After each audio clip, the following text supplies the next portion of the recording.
Hey guys, Greg here of Let's Solve Validate Binary Search Tree, Leetcode number 98. It's a really nice problem and very classic. So we're given the root of a binary tree and we want to determine if it is a valid binary search tree. So is it a BST? Well, a valid BST is defined as follows. The left subtree of a node contains only nodes with keys less than the node's key. The right subtree of a node contains only nodes with keys greater than the node's key, and both the left and right subtrees must also be binary search trees. Okay, so right here, here's a very simple example here. This is a BST because we have the root, all of the stuff on the left here that is actually less than this value, all the stuff to the right of it that is bigger than it, and that is what a BST is. Okay, a little more complicated example here. This one, let's see if this is a BST. Well, we start with 5, and so anything on the left here that has to be less than 5, it is, so the left is clear. If we go over to the right, all of this stuff on the right has to be bigger than 5. Well, that's clearly not true because right away here, this is actually smaller than 5, and so this is not a BST, so that's why it returns false.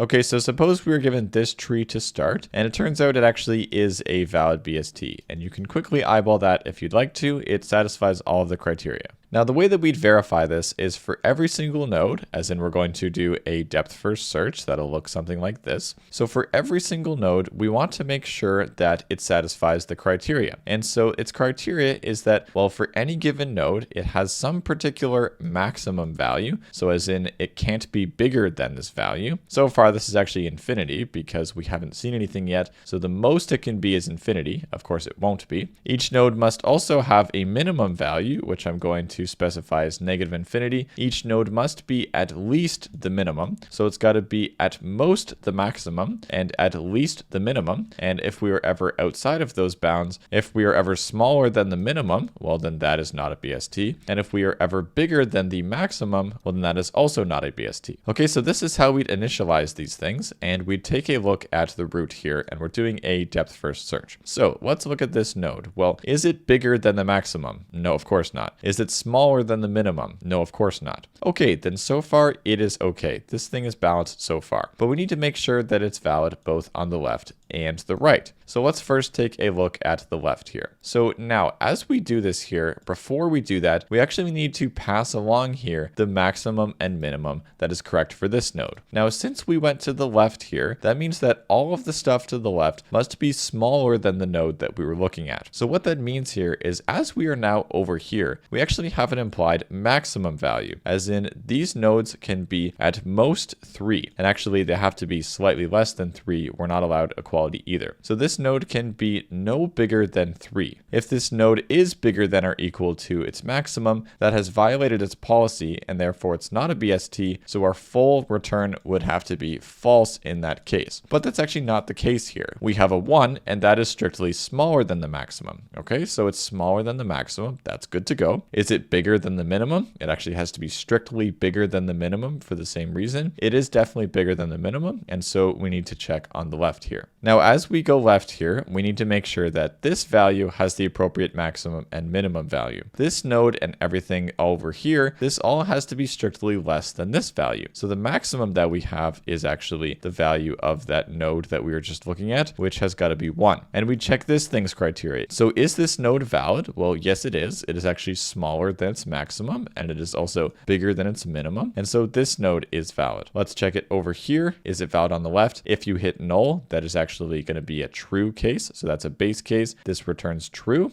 This on the right is null. It also returns true. So this guy on the left here, now this guy knows that its left subtree is valid. It now needs to check its right subtree.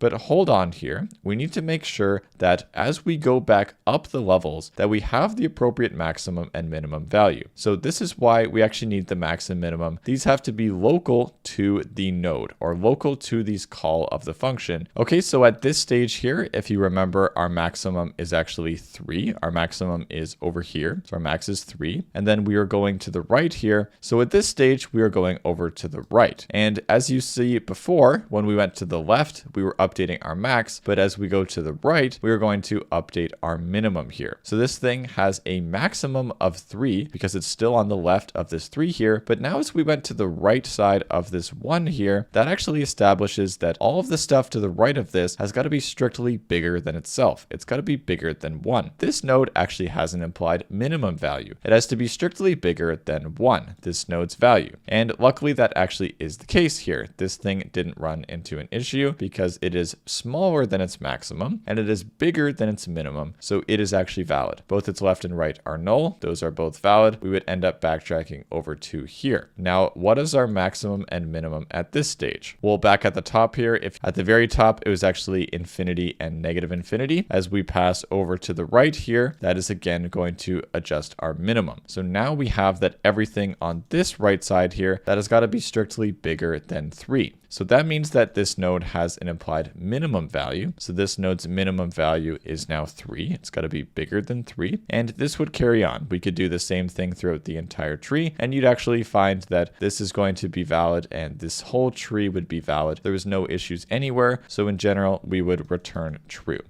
Now we're going to do a DFS and we are going to make a helper function that is going to be recursive called isValid. Now it's going to take a node, of course, but each node has a required minimum value. It's got to be strictly bigger than that value and it's got to be smaller than some value. And at the beginning, the minimum, it's just got to be bigger than negative infinity. And at the beginning, it's got to be smaller than positive infinity. And of course, that's going to be the case. Okay, so if we don't have a node, that means we've traversed all the way to the bottom. And that's actually a base case where you'd want to return true. And then otherwise, if we have it that the node value is either less than or equal to our minimum, or the node's value is bigger than or equal to our maximum, either of those cases are where we violate the BST policy. And so we would want to return false there. Okay, otherwise this current node is okay. We just need to make sure it's good on both the left and the right. And to do that, we need recursive calls on the left and right. We need to return isValid on the left, so on the node.left, and the minimum is going to stay the same when we go to the left. The maximum is actually going to be the current node's value. Okay, it's got to be smaller than this. So we update the maximum, not the minimum. In the other case, when we go to the right, we'll make sure that we are valid on the node.right. But when we go to the right, we have to be strictly bigger than something. And so that's adjusting the minimum value. So we make that the node.value, and the maximum is going to stay the same. So when we go to the left, we would adjust the maximum value. And when we go to the right, we would update the minimum value. So that is actually our code. We would just need to return a call of this function, return that we are valid on the original root we were given. And the original minimum that we have is just negative infinity. We have to make sure we're at least that. Of course we will be. And we would have a maximum of positive infinity. If we were to run that, then that will work. Okay, so the time and space complexity is pretty simple here. We're visiting all of the nodes of the tree at most.